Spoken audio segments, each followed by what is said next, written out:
The situation has spiraled into the world's fastest developing refugee emergency and a humanitarian and human rights nightmare.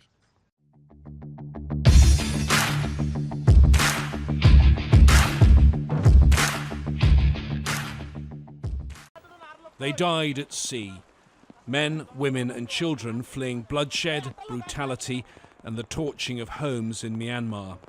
They made it onto a boat taking them across the water to Bangladesh, only for the vessel to sink. This tragedy, the UN Security Council was told, a result of a massive flow of people, over 500,000 in about a month. The situation has spiraled into the world's fastest developing refugee emergency and a humanitarian and human rights nightmare. The Trump administration's policy towards Myanmar changed sharply during this meeting, with US Ambassador Nikki Haley demanding the prosecution of members of the Myanmar military and the suspension of all arms sales to the country.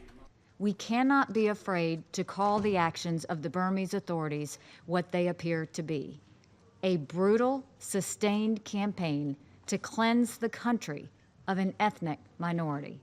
Having heard those scathing comments, Myanmar's National Security Advisor gave his response. There is no ethnic cleansing and no genocide in Myanmar. Ethnic cleansing and genocide are serious charges, and they should not be used lightly.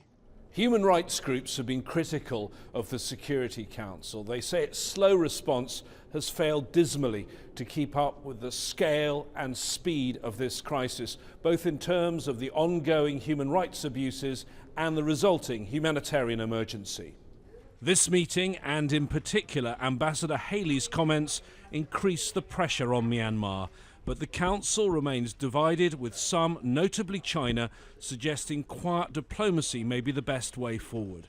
James Bays, Al Jazeera, at the United Nations.